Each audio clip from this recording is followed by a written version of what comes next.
Opa, hoje é quarta-feira, dia 20 de março de 2019 e claro, tô aqui no Cocatec, seu programa mais que diário sobre tecnologia e no episódio de hoje, Stadia, novos iMacs, aniversário e muito mais.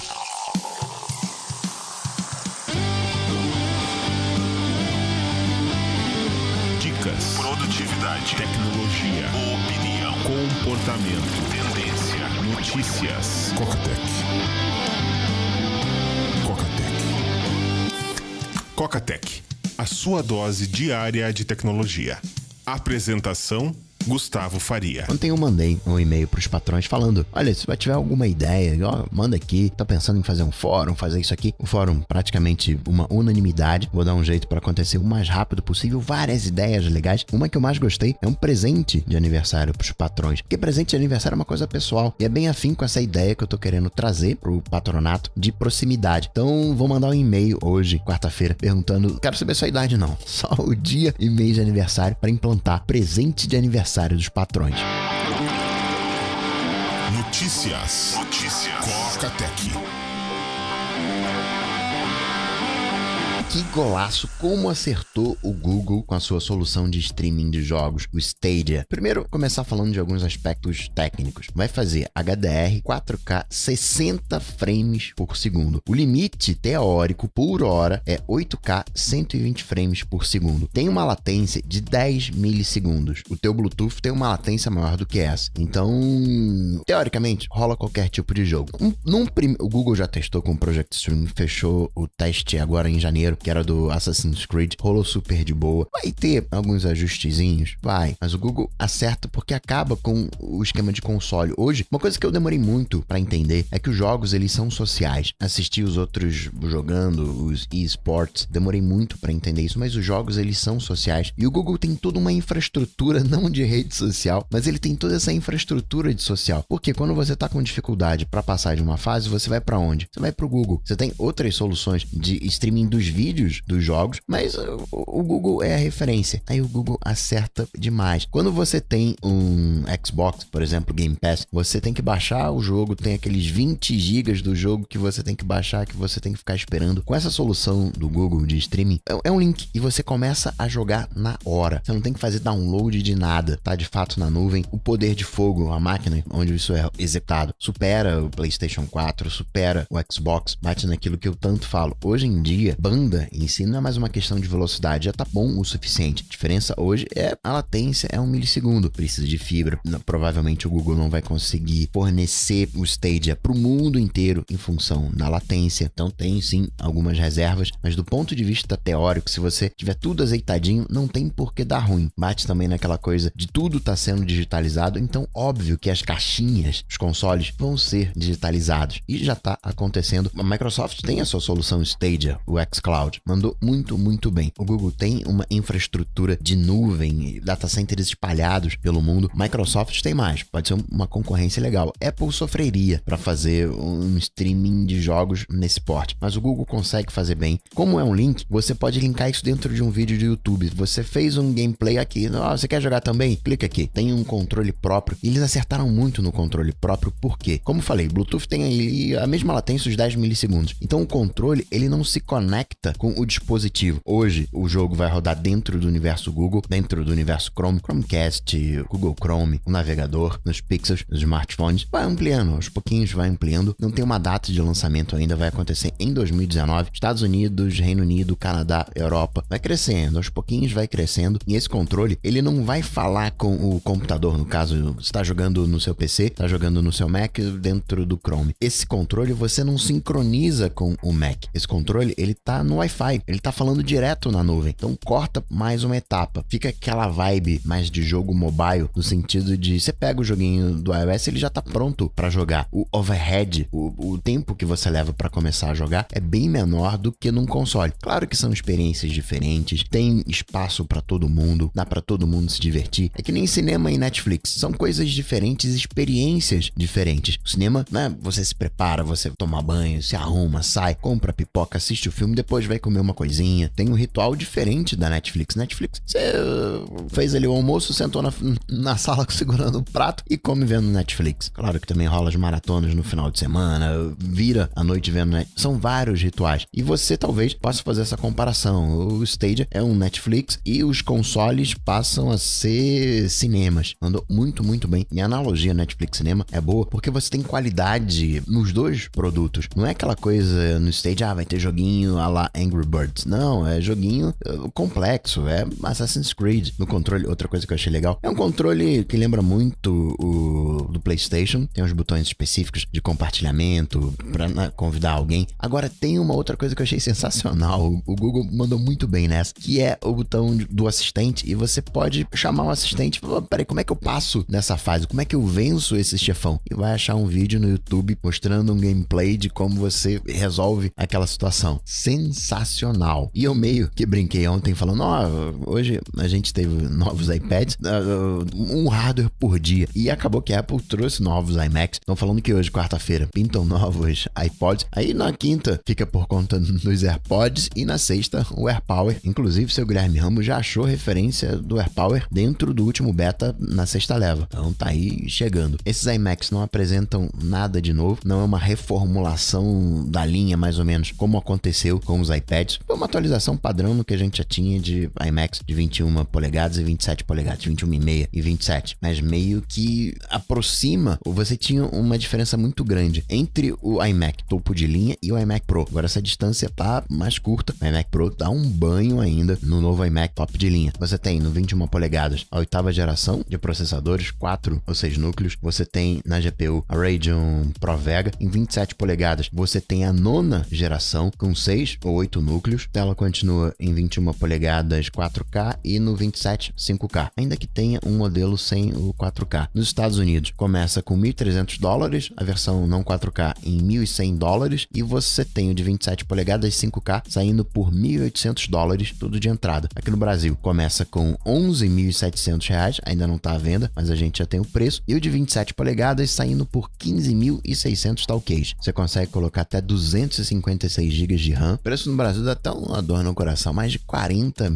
mil talquês se você colocar 256. O dobro do preço nos Estados Unidos, que sairia por $5.200, né? Enfim, nenhuma novidade aí. Com essa atualização a gente pode esperar um salto maior na linha Pro, no iMac Pro. Teve uma mexidinha na configuração da GPU no iMac Pro, mas é bem provável que a gente veja essa linha Pro de iMac Pro, Mac Pro, que está sendo esperado, MacBook Pro sendo atualizado no meio do ano por ocasião da WWDC, na parte dos desenvolvedores. Agora no macOS você tem a mesma liberação por fases de atualização que já tinha no iOS desde o iOS 11, desde 2 anos atrás. Você libera por um percentual no primeiro dia, então deu ruim aí, você pode travar, vai fazendo por fases até passar uma semana com 100% de atualização. Outra coisa que eu achei legal, a Moleskine, junto da Adobe, trouxe uma caneta que digitaliza. É uma caneta que você vai escrevendo no papel e digitaliza já pro Illustrator. É o Moleskine Paper Tablet. A canetinha custa 180 tramps. Para aquela galera na fronteira entre o analógico e digital, ótima opção. Falando de eventos, segunda-feira Apple News, Apple Vídeos. A Apple disse que não quer exclusividade nos eventos esportivos. Tem uma galera que fica monitorando, mostrou a salinha, a central de controle de eventos esportivos, para saber o que está acontecendo, acompanhando os jogos. Mas a Apple não quer exclusividade, não vai comprar os direitos de transmissão do futebol americano. Tá focado em fazer parcerias. É uma estratégia, vai comendo pelas beiradas, até porque as pessoas querem acesso a tudo. Eu quero acesso a tudo, não quero uma coisinha só. Talvez, na questão de notícias, que seja um pouquinho diferente. Eu quero assistir todos os jogos, claro que eu vou acompanhar aqueles que eu sou mais fã. Eu quero ouvir todas as músicas, assistir todos os filmes, ter acesso a todos os filmes. Mas no caso de notícia, claro que é bom eu ter acesso a tudo, mas é mais provável que eu fique em cima de uma linha editorial.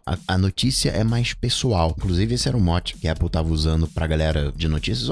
Apple Music aqui a gente sabe fazer assinatura. Então, mas na questão de música, você tem vários que você quer acompanhar. No caso da notícia, você vai, peraí, eu gosto desse, sou fã dessa linha editorial, vou acompanhar essa linha editorial em cima de Apple News. Aliás, o aplicativo do Apple TV já está atualizado pro evento de segunda-feira, que você vai acompanhar junto comigo de tarde, 2 da tarde, em live.cocatec.com.br. Apple tá fazendo, em época de fake news, né, notícias, fake news, a Apple não tá fazendo exatamente um fact-check, uma verificação, mas tá querendo desenvolver o senso crítico. Tá se associando a 3 organizações ações para fazer o projeto News Literacy, que é como é que a gente pode traduzir isso?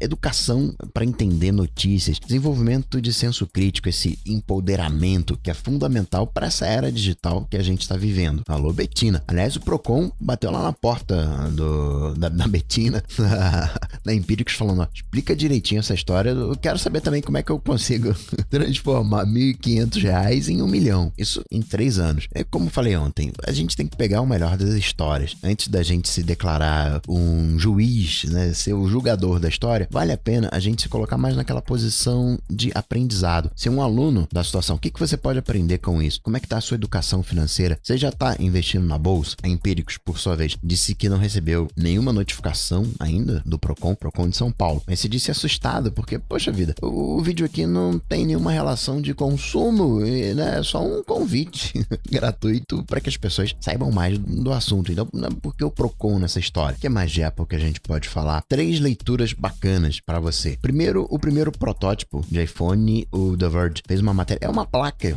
aquelas placas de PC com uma tela de iPhone. É gigante. Vale a pena você dar uma olhada. Inclusive no Stories do Coca-Tech, eu postei uma imagem mostrando a evolução dos chips do iPhone. Começou com 90 nanômetros e hoje 7. Tem uma outra matéria também contando a história do GarageBand, que completou 15 anos, e uma outra mais curtinha, que é um relato de um ex-gerente de Apple Store falando, vou chamar aqui de decadência da Apple Store na visão dele, mostrando que a época de ouro foi com o Ron Johnson até 2011, e aí foi patinando e teve um momento melhor sim com a Angela Arendt, mas que não foi aquela revolução que se imagina. E é um pouco por aí. Passa também pela inovação dos produtos. Se você não tem um produto bacana, o que você vai fazer lá na loja? Na época de ouro do iPhone, você tocando na tela, né? Tinha um apelo. Hoje virou carne de vaca. Talvez com o óculos, aí volte. Não, vamos experimentar aqui o óculos, vamos ver como é que vai ser essa realidade aumentada. Aí pode ter de novo um apelo pra galera e pra Apple. Hoje o apelo são o Today at Apple, são os eventos. Claro, eu chamo, né, a loja da Apple de igreja, aquela vibe de museu, de agregar a galera. Mas isso é pro fã da Apple. O público, em geral, quer saber de novidade. Eu vou deixar os links aqui nas notas desse episódio. O que mais que a gente pode falar? Creative Commons falou,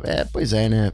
Não consigo impedir que as imagens em Creative Commons acabem parando em banco de dados de reconhecimento facial. Esse tratamento ético tem que estar em outro lugar. Quem tá na Berlinda agora também são aqueles fóruns anônimos, os chans, porque Deep Web, internet profunda, porque em função de, vamos chamar de pouco monitoramento, ou melhor, pouca visibilidade, acaba sendo um local onde o ódio acaba sendo acolhido. Não que seja uma plataforma de ódio, não. Você tem nos chans N conteúdos, mas em função do anonimato, da facilidade, acaba rolando esse conteúdo, vou chamar aqui um pouco mais pesado, e muitas das vezes essa galera quer um pouco de atenção e vai encontrar atenção nesses fóruns, uma galera dando apoio, e aí acontece o que a gente vê acontecendo. Não é a única causa, com certeza, mas ajuda a compor o cenário. Para fazer uma atrocidade, só precisa de um maluco, não precisa de arma. Vamos combinar aqui, um revólver não é exatamente uma arma de larga escala. Suzano teve até machadinha. O problema é um pouquinho diferente. Sempre que tem uma solução simples,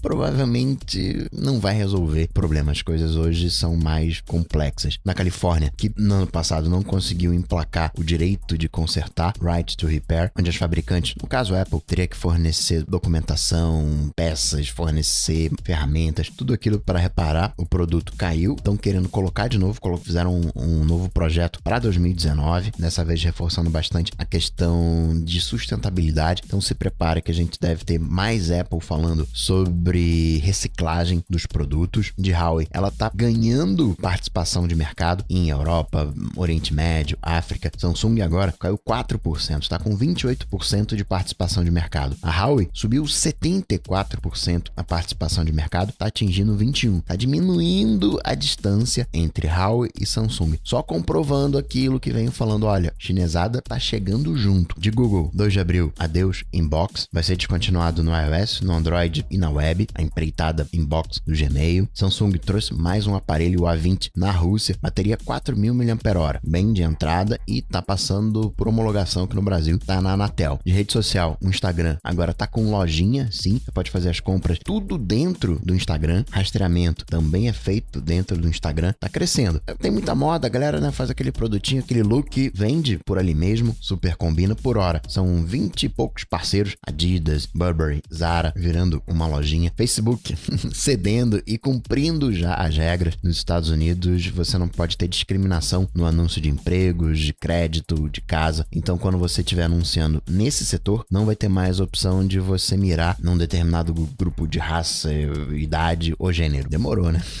Parte de e-mail ganhando mais ainda força, as tais newsletters ganhando mais moral ainda, e basta ver o tanto que cresceu o e-mail nos últimos 10 anos, e ainda continua forte, ainda continua aumentando. E isso bate muito com a ideia do Facebook de fazer a comunicação mais, vou chamar de íntima, aquela comunicação mais direta. Não é... Eu vejo muito um post no Facebook como uma galera que chega ali na janela e grita qualquer coisa, né? Vai na praça pública e grita qualquer coisa, faz um anúncio público. Acaba que não tem a identificação, não é aquela coisa pessoal, não é aquela comunicação um a um, como meio que acontece no podcast, né? Podcast é uma comunicação extremamente íntima. Mozilla chegou na versão 76, travando o som de vídeos em autoplay. E aí, uma outra dica associada, tá no Facebook, desliga o autoplay do vídeo, autoplay do Twitter, deixa a capa, o thumbnail te seduzir, porque vai aumentar a sua produtividade, 2, você não vai ver nada que não queria ver, alguém que de repente publica um conteúdo um pouco mais sensível, então dá uma olhadinha nas suas configurações, como é que tá o autoplay da sua timeline. E falando de timeline, outra dica também, você dá uma olhadinha nos seus últimos emojis, fala muito de você, né, nos seus emojis, no seu histórico de emojis, fala muito de você. E outra coisa que fala muito de você, caso você seja um usuário de Twitter, por exemplo, é dar uma olhadinha nas listas que você tá. Quando você vai no Twitter, tem aquela opção das listas, mostra as suas listas, as listas que você criou, mas tem também as listas de que você faz parte, as listas que outras pessoas criaram, te incluindo. Isso fala muito de você, ou melhor, né, de como que as pessoas estão captando a mensagem que você tá passando. A do Coca-Tech, por exemplo, super afim. E aí nessa, inclusive, você pode se surpreender, né? Você pode ver lá, trollar essa galera aqui, né? De repente uma lista. E aí você tem a opção de sair da lista, dá uma olhadinha, dá umas piadas, certamente vai ter ótimos insights. E para finalizar, registrar mais umas coisinhas. Angry Birds vai ter uma versão de realidade aumentada. Tá chegando o Battle Royale do Call of Duty. Tende a não ser uma vibe de Battle Royale nos moldes de PUBG, ainda que quem tá desenvolvendo chega agora para iOS e para Android em 2019. Seja a Tencent, que fez o PUBG Mobile de Netflix, aquela série de sobrevivência, Man vs Wild, ou A Prova de Tudo. Vai ter uma versão interativa, onde você vai conduzir o caminho do Bear Grylls, você vai ajudar a escolher as decisões. Nos Estados Unidos já tem alguns estados adotando isso e mais estados entrando nessa, e tem tudo para se tornar um padrão, porque é proibido você usar o celular enquanto dirige. E uma vez acontecendo o acidente, vão dar uma olhada, vão fazer uma análise no celular para saber se a pessoa estava usando o celular durante o acidente. IBM, com tudo em cima de blockchain, anunciou nessa terça-feira a IBM Blockchain WorldWire, que é uma rede de transação bancária. São mais de 40 bancos em 70 e tantos países que podem trocar, fazer envio de quase 50 moedas. Aqui no Brasil, quem já se associou foi o Bradesco. E por último, registrar o prêmio chamado Nobel da Espiritualidade, que foi pro Marcelo Gleiser. Ele que é físico teórico, mas que tem todo um trabalho de celebração da imperfeição, da assimetria que existe na natureza. Isso me lembra muito que talvez o grande segredo da vida não seja exatamente saber lidar com as incertezas. E assim, hackeando a privacidade em coca.tech/privacidade, e também pronto para reclamar dos preços dos ovos de Páscoa, vou ficando por aqui, mas eu volto, claro, você sabe, amanhã, quinta-feira. Abraço para vocês, até amanhã. Tchau, tchau. Esse programa só chega até você graças aos patrões do Coca-Tech. Se você curtiu o projeto, considere se tornar um patrão apoiando em coca.tech/patrão. Coca-Tech.